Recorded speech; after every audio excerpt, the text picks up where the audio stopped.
Hi, my name is Dana Gadican. I'm the Agricultural and Natural Resource Educator with Purdue Extension in Vigo County. And today we're going to do tomato sauce container gardening, walking you through the steps of a container garden containing tomatoes and basil so you can make that perfect tomato sauce. So the first thing we're going to do is we're going to start with a 5-gallon bucket. What's important in this 5-gallon bucket is that we include drainage. So I did one pilot hole down here that went from a solid bottom, and I'm going to put in 2 more points of drainage. So I'm going to drill 2 more holes so that when I water my plant, there is a place for the water to leave, so it's not pooling in the bottom of our container. When we water our plant, we want to water all the way through so the water just drips out of the bottom of our container. And this is really important because this container is outside of the ground and it'll get reasonably hot during the summer. So you want to make sure that we can water all the way through and that our plant stays hydrated. So the soil that I am using for our container garden today, for our tomato plant and our basil plant, contains sphagnum moss, coir, as well as vermiculite and fertilizer. These are the things that will improve drainage for our container garden, as well as give our tomato plant the nutrients that it needs in order to grow.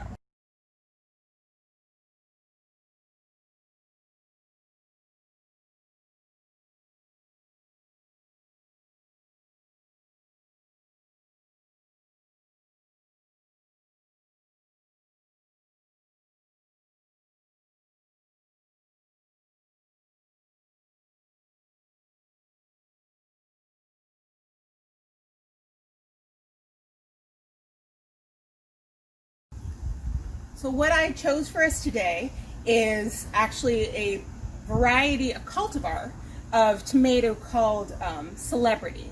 So Celebrity is a great container plant. It thrives in these kind of conditions, which is why I chose to use this Celebrity cultivar of tomato for our container garden today. And what I'm going to make really sure of is in this you can see the roots beginning to spiral around our potted plant, and I'm going to break them up a little bit. A little bit of disturbance is okay.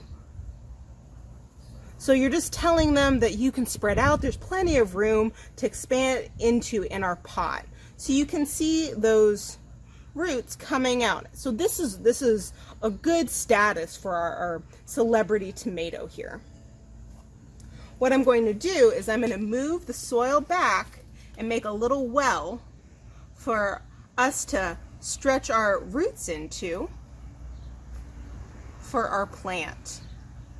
So you want to give them plenty of room to stretch out. And then while supporting the plant itself, I'm going to pat that soil back in around the plant and then pat down to make sure that it is supported. You don't want to bury it too deep. Deeper is not necessarily better. What we're going to do instead is we're going to add a tomato cage on top in order to support our plant as it grows big and tall, because this guy is going to increase by 5-6 times. Another really important thing is to give our plant support.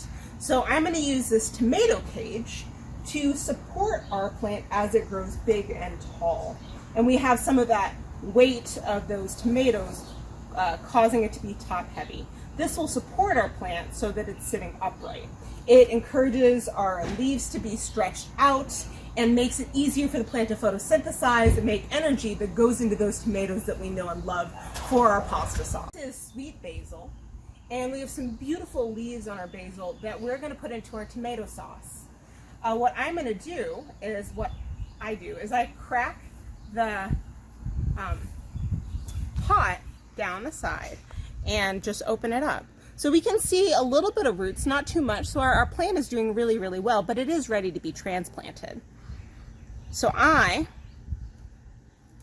am going to peel off that pot, just drop it on the ground, and we're going to separate those 3 basil plants that we see here.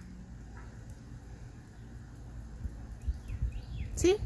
We're nice and healthy. Good root development, ready to be transplanted.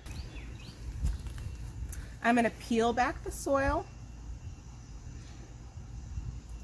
and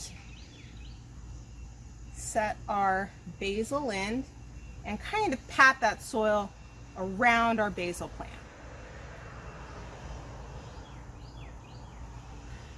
When watering your plant, always water at the base of the plant. Avoid splashing soil against the leaves. This prevents transmission of funguses and bacteria that may damage the productivity of your plant.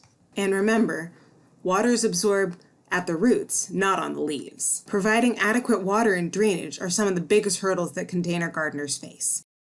So in your plants that you buy from any big box store, they're going to come with labels typically, and they're going to tell you how long before you can harvest that plant. So for instance, the celebrity tomato that we planted today will take about 70 to 75 days, meaning we're looking at about 2 months before we're able to pick that tomato off of this tomato plant.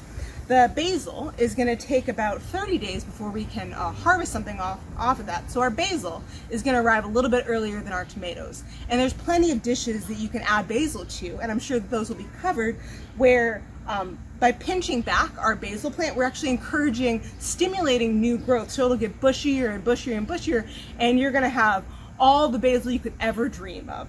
So there's plenty that we can do in the meantime, but we're looking at about 2 months before we can make that tomato sauce that we're looking forward to. So thank you for joining me as I put together my container garden, and I hope you have just as much fun putting together your tomato garden, watching it grow, and enjoying your pasta sauce at the end. Bon appetit!